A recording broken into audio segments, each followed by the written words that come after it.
Today's video, we're going to be continuing to work on this 1968 Dodge Charger with the Hellcat Swap. Everybody in the comments keeps asking, is it a 68? As far as everything I know on the car, it is a 68, but obviously you guys, this thing is far from stock. So somebody has taken the bits and pieces of all the different years and put it into one. Obviously it's got the newer grille, and everybody seems to think that these are 69 taillights. I don't know what you guys are smoking, but they are 2015 and up Challenger taillights. So no, these did not come on a 69. They are full LED. But in this video, what we're going to be starting off with is, you guys saw in the last video the car was running. What we were running into was a few different issues. The fuel system is making a strange sound, and it appears that we don't have adequate fuel pressure. So what we're going to do is drop the tank. I'm going to try to just swing the tank and not remove it as much as possible so that I can get to the fuel module so we can see what's going on in here, why it's making a hissing and a spraying noise, see what kind of fuel system or setup we even have, because at this point it is an unknown. And that way we can get this thing on track. I think that's going to hopefully fix most of the running issues and why it's kind of running a little bit rough, because this thing takes probably at least 5 times to prime before it even thinks about firing. Another thing that we're going to have to do is, in moving it, the power steering is leaking like crazy, and I don't know if you guys will be able to see it, but here is the lower line and it is leaking out of the low pressure line here. But up top, I don't know if you guys can see that right there, there's a brass T. It is held together with, yes, tie wraps, zip ties, tie wraps, however you want to call them. Yeah, so it is leaking from there, which is kind of obvious. So it's leaking from there and trickling down, and then you can see it's dripping off the bottom of the rack here. So it's another issue that we're going to have to resolve. Also, I got to figure out something here. This oil pan, you can see the name brand of it, but it does appear it's kind of getting a little bit wet, but normally there should be another bolt right around here.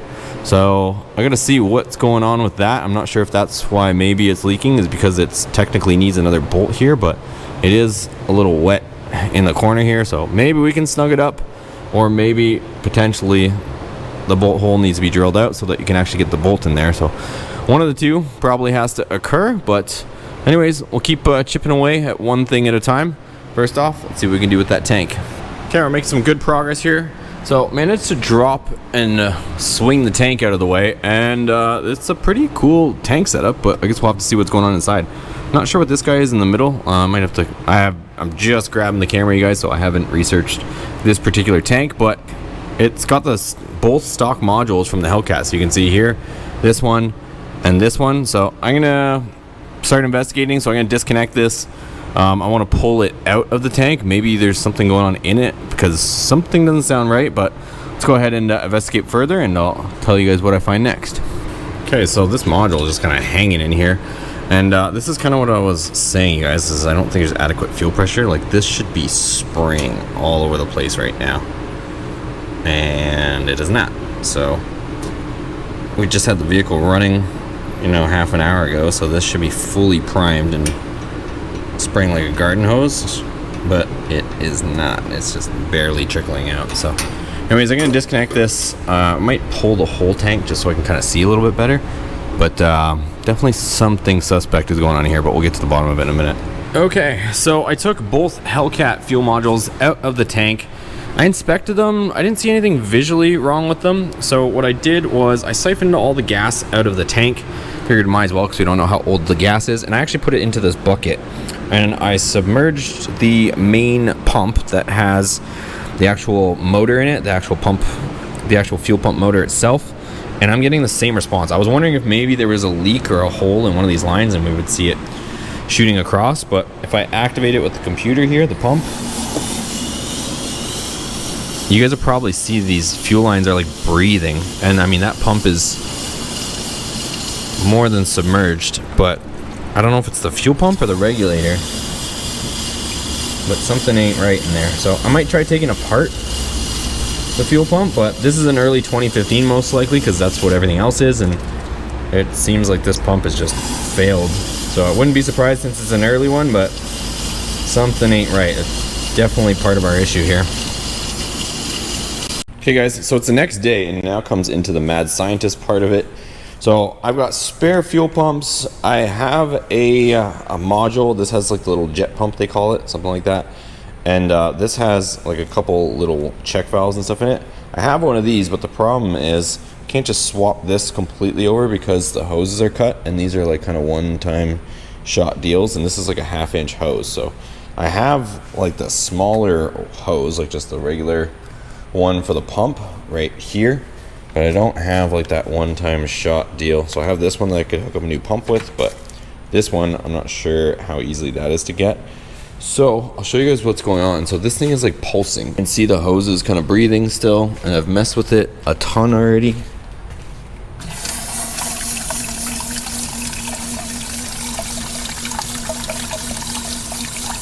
Like it's pulsating. So I'm gonna see if perhaps it's the pump that's pulsating, or if it's that little jet pump thing that's screwing with stuff. But I'm gonna keep messing with it, and I'll keep you guys updated when I find.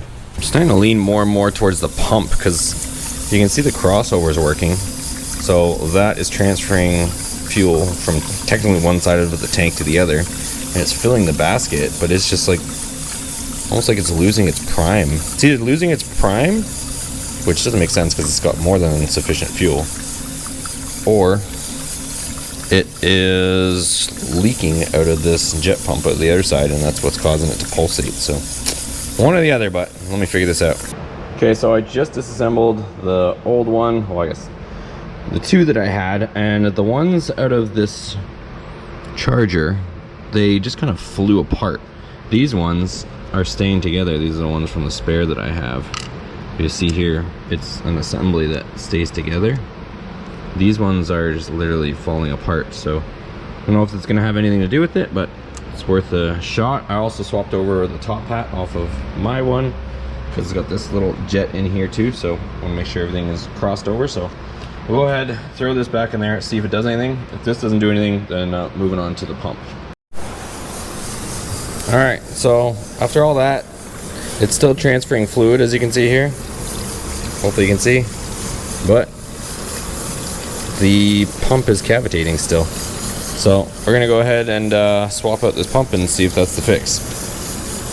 Okay, so after swapping the pump out, now we're not getting that pulsating. So here we go.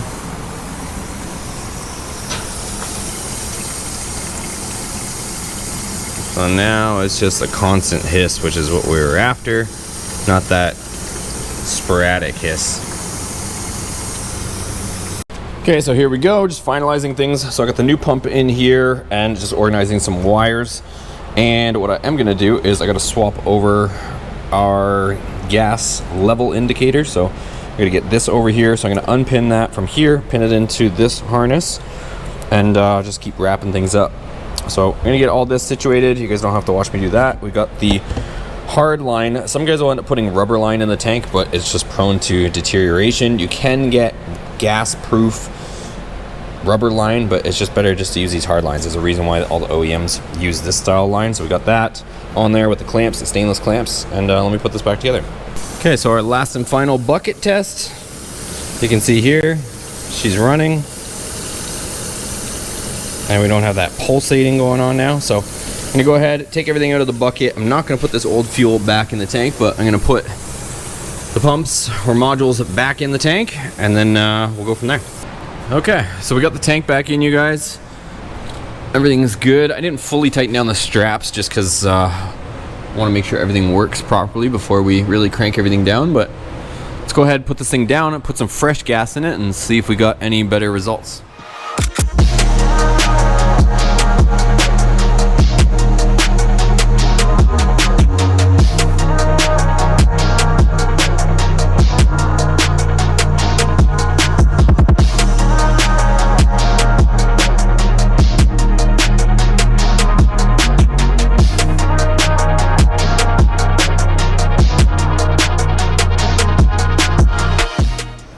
Okay, so we got about 2.5 gallons in it, so we'll prime it, see how she sounds, and then we can fire it. Let's see.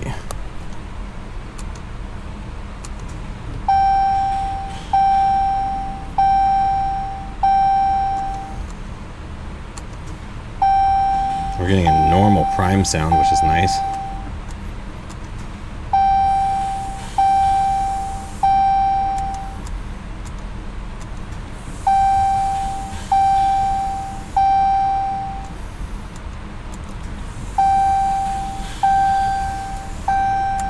Okay, and I'm gonna manipulate this. Let's see if I can multitask here. Let me set up the camera up. Still got to do the brake switch and make a bracket for that.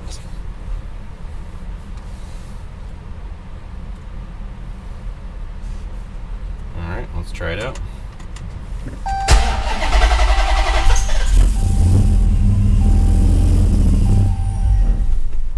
Still doesn't sound too happy, but there's probably some air in the system.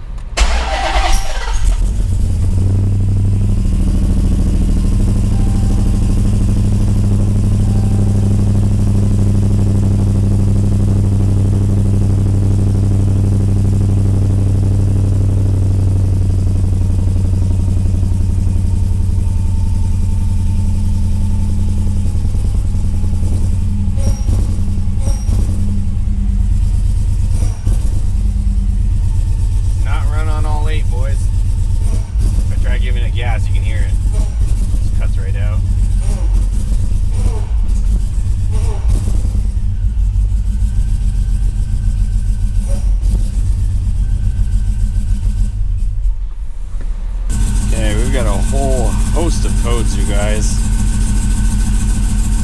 Brake control module, ignition coil 5, 6, insufficient ionization 7, a bunch of other small stuff, but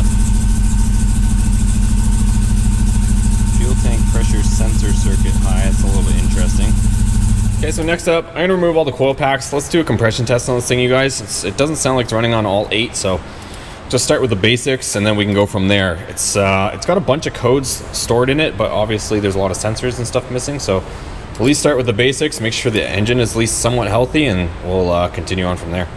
Okay, so I don't know if you guys can see this, but took out the first plug, or one of the first plugs, to try to do a compression test, and I don't know if they had a diesel tune in this thing, but it is just absolutely like caked in, I want to say carbon, but I almost want to say more than that. But these plugs are rough looking, so I don't know. I don't even know if I might just start taking plugs out before I check the compression. But yeah, not good.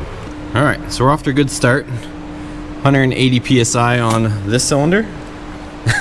Albeit those plugs are disgusting, and I wouldn't be surprised if that's where we're getting our misfire codes.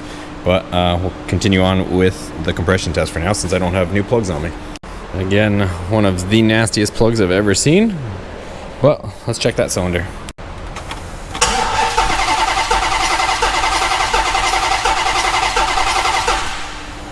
$180 on that one, so we're off to a good start. It is just nasty.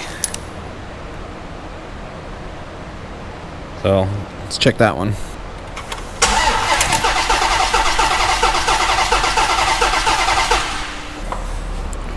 All right, 180 as well. So I'm not even bothering putting the plug back in, you guys. Some people might argue it'll skew the readings, but we seem to be hitting 180 every time. So, because those plugs, I've definitely seen better days. So I'm just saving the tax on the starter motor and saving myself some work too. So let's check the last one on this side.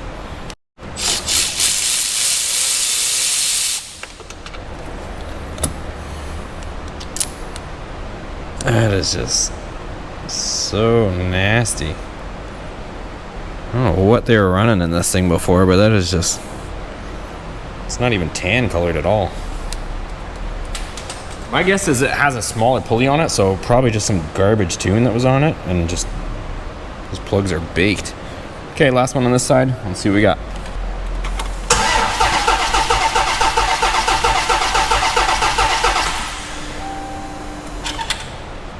Okay, 180. So if you guys are wondering, I unplugged all the fuel injectors, so it's not like it's washing out the cylinders or anything like that. So yeah, we're good on this side. Let's move on to the other side. Okay, well, I didn't bore you guys with taking out the coil packs and whatnot. Shout out to Fender Gripper. We've got these Fender Grippers on here, making sure that we're not doing anything to the actual paint. But starting from front to back on this side, nasty looking. Nasty looking. But then all of a sudden, this one actually looks okay. And then this one's not all that bad either. So I don't know what the heck kind of moon tune is in this thing or what its history is, but let's check out the compression on this side.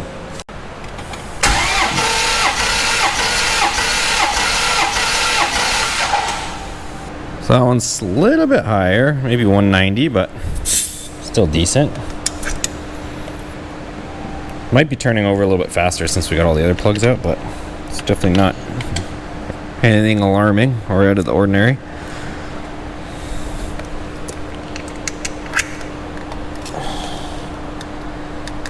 Okay, let's see what we got here. If I can get this thing to display half decent for you guys. Whatever, it's all over the place.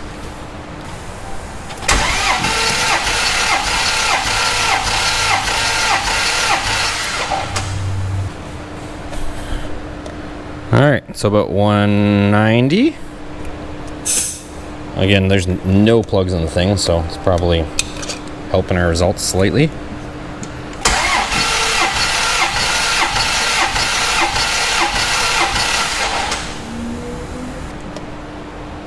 $190. One more to go, you guys, and then we're in the clear.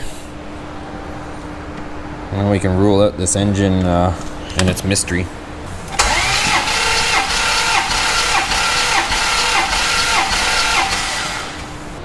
Alright, so 190 on this one. So compression's good. Now we just gotta figure out why she's not happy. So it's a couple days later, we got some plugs. We're gonna go ahead and throw these in, and we're hoping that maybe some new plugs might get this thing running in order. If it does not, I have a hunch that because this thing has a smaller pulley in it, it might have a tune loaded in it, and it has stock injectors in it, so who knows whether this thing was scaled for different size injectors, and that's why it's having a hard time running. Again, we're just theorizing, but for now, we'll cover the basics, get these plugs in here, and see how she runs.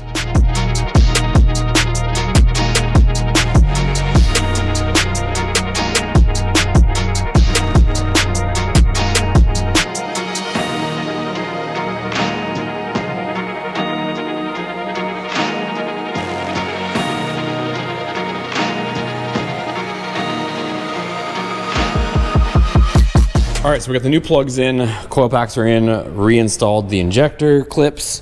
Everything's plugged in. Let's see if we get any different response here now, or if we got to move on to the next mystery. So hop in here. I'm gonna set the camera down. I gotta manipulate the brake switch still. So let's see what we got here.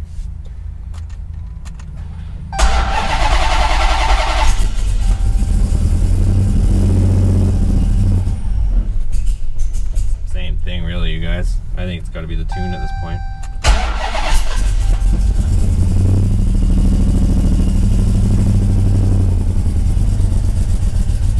All right, well, I think I found out what's going on with this thing, you guys. I'm in the fuel table here, and there's a ton of changes when I'm comparing it to a stock Hellcat file. So you can see here, the injector pulse width offset is changed. Fuel mass versus injector pulse width has changed. Like everything, startup base, it's all been messed with. Also, let's check over here. Not a whole lot of difference here, but definitely the fuel has been messed with. So I'm gonna do a little bit more digging around, but so far I might be onto something here. Yeah, when I open up the comparison log and the differences, there is a ton of differences. So this is basically giving us a list of all the things that are different between a stock tune and this tune. Okay, so even the axis, you guys, so the injector pulse width, like the actual bars and labels here, they had them completely different. So I'm having to rescale everything. So for example here, now they both equal each other, and this is all zeros, the difference between the old file and the new file. But they had these all crazy and different. I'll see if I can show you guys one more. So, and then the actual values. Okay, so now the values, everything's 0. We're good there. Let me go to the next table. Let's see if I can show you guys. So I'm just going through here and I'm making it all stock. I'm not copying anybody's file, but making this whole thing stock so that hopefully she'll respond accordingly, and then we can always get a tuner, an actual tuner, to do it properly and get their professional tune in here. All right, well, it looks like if you guys know anything about the tuning stuff, if one company unlocks it, the other one can't lock it, and vice versa. So it's got the opposite one of the one that we're trying to use. So I'm gonna have to take the PCM, send it off to get it unlocked, and then it's gonna have to come back, and then we can actually write to it, because this has definitely been written to before. There's a few kind of giveaways that you can see.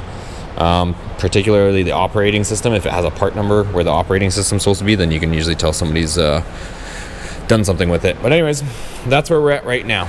Okay, so PCM is out. We're gonna ship this off. All right, well, that's where I'm gonna wrap up this video for you guys. So we sent off the PCM. That has to get unlocked so that we are able to correct whatever is currently programmed in there. Again, when you go from one brand to the other brands, there's always like a mismatch, and they don't like to play with each other. So got to get that done, and then we can finally get this thing resolved. So that's going to do it for this video. We have a bunch more videos. Still have a lot of stuff that we need to do on this, but I want to give you guys this update so you guys are up to date more or less on what we're doing on this thing. We got a ton of stuff, like I said, on the go. So if you guys enjoy this content, make sure you give it a thumbs up. Check out the other vehicles and videos on the channel. If you guys want to keep watching some stuff on this channel and you're new to the channel, Viper engine, Hellcat swap in this, Hellcat swap in the Dakota, Viper powered Ram, all kinds of stuff for everybody. Thanks for watching. Give it a thumbs up. See you guys on the next video.